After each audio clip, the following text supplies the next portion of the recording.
There are plans to build one primary school in the new development, I believe, although that's been contradicted tonight.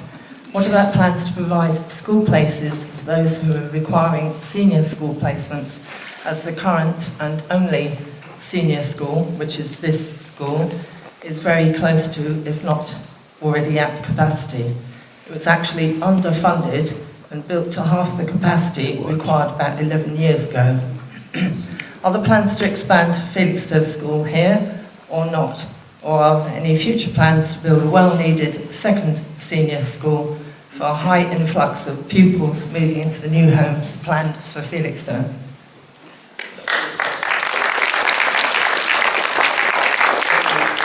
And Christine's question was, Felixstowe was always green, quiet, clean place to live with low crime rates and plenty of countryside to enjoy.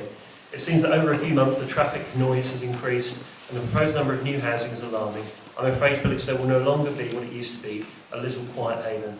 Is the number of new housing backed by extensive research to make sure that this can support this increase of population? How will the council deal with the increased traffic? One accident, the whole town is at a standstill, as there is only one way in Norway. I'm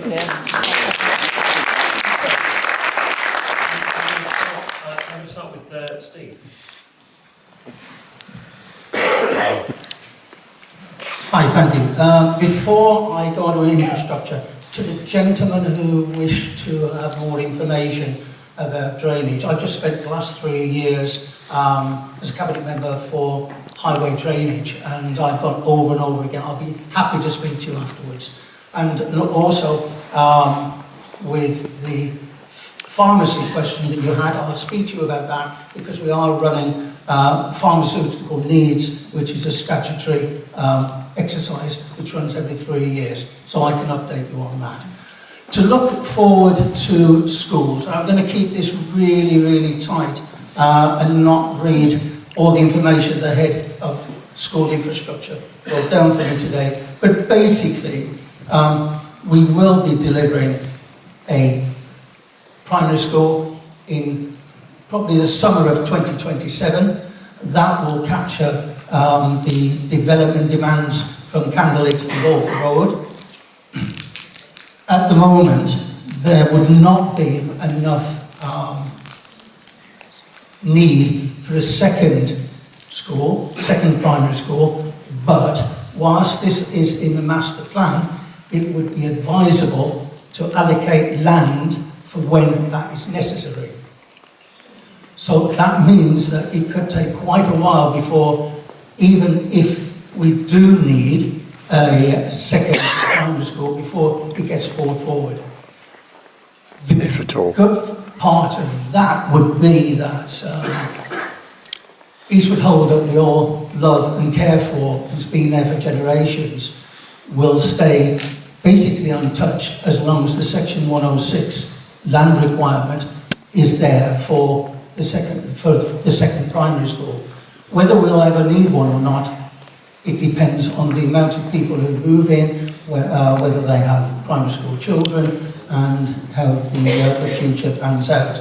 As for this wonderful building here, it was built to a specific number, I believe around about 1,400 or something in that area. And of course, the town has grown. People move around, people move in and move out. I am advised by the head of infrastructure that we are looking almost weekly at the figures that we have been given, school roll, the amount of children here and the amount needed. But there is capacity on the land, on the footprint here, to extend it. That would then cover healthcare.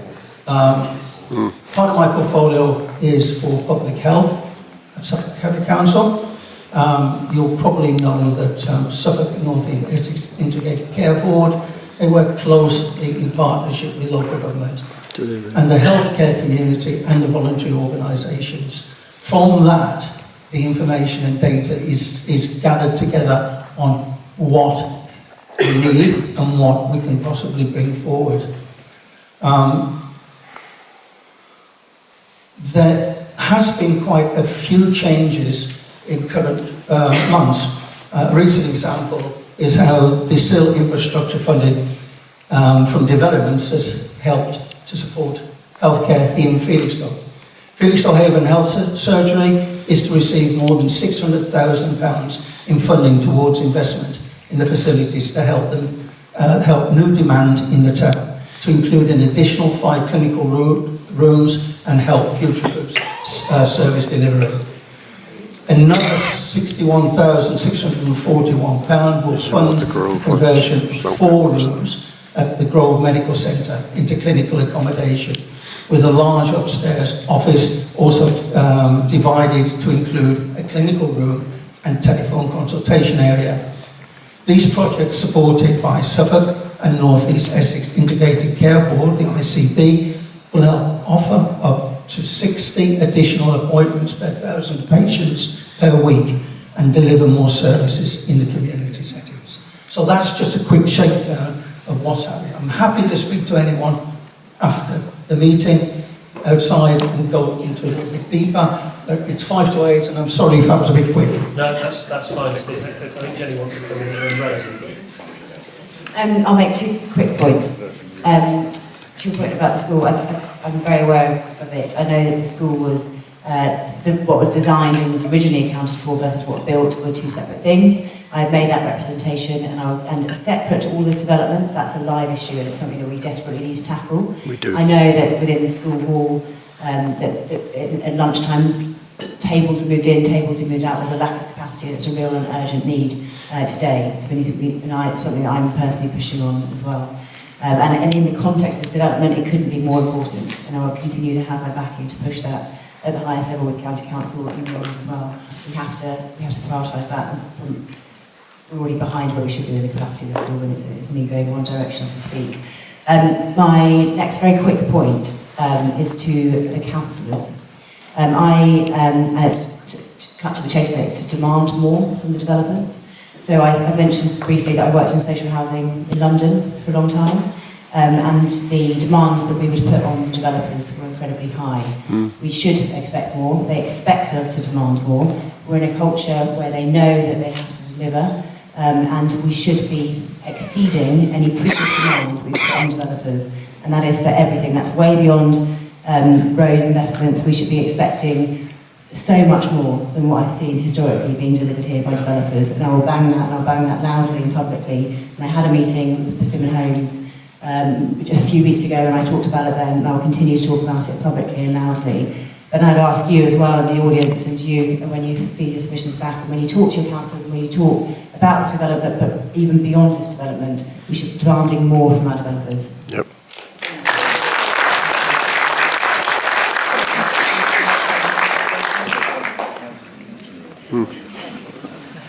As far as the schools go, I don't understand why they're closing Burton Road School. That's one thing, which is a concern. And the building of the primary school on the Persimmon site, could that not be made bigger so that there is no need at all for a second school on what is actually very precious green space?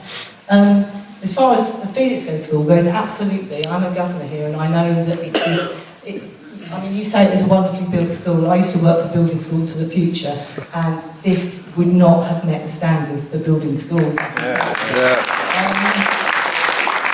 It was done on a shoestring in comparison, and it was built only with the thought of teaching in classes, whereas there is an awful lot of things that go on in schools beyond just teaching, with other people coming in, speech and language therapists, all sorts of people.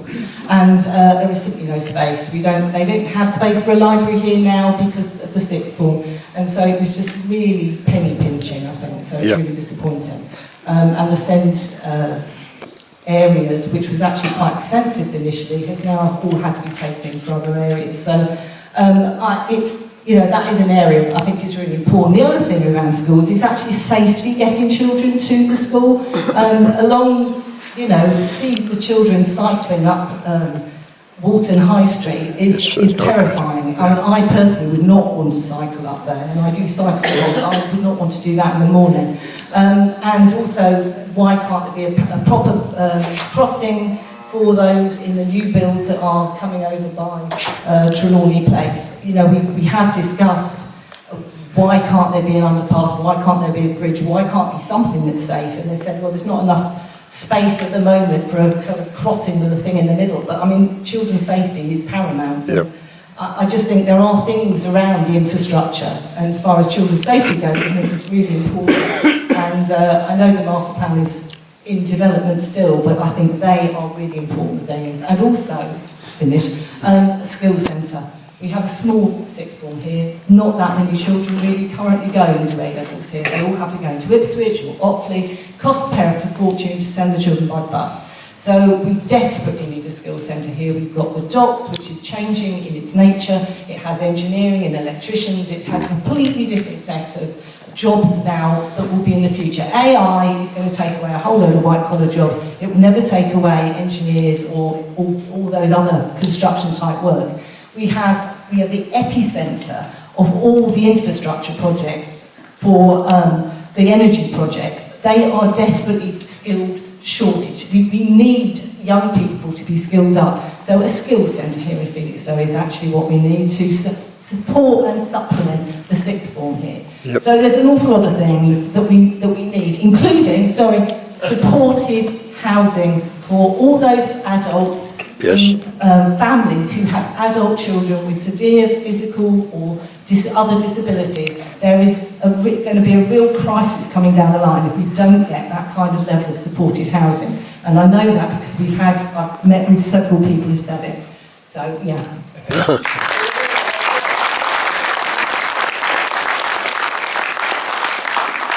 I'm going to be very quick because of the time. I just wanted to clarify some of the points in terms of health. I'm chair of the patient group for the Grove. We are working with other patient chairs because although the surgeries have had significant, particularly Haven, had significant investment through SIL, there is still a lot to do, and I liaise regularly with Dr. Stephen Feltwell at the Grove, who has his concerns about how do we take the new patients coming into Felixstowe. We are going to be working with East Suffolk because we need the Integrated Care Board to actually show a little bit more support to those surgeries in Felixstowe. So we are looking at it, and we are aware of the problems and the challenges we face. I'll leave it there, but we are working with What about the community hospital then? Yes, that was discussed today. To patient groups. Downgraded. Yeah, no, that's separate to patient groups, and I can't talk for that because it's not part of the PPG.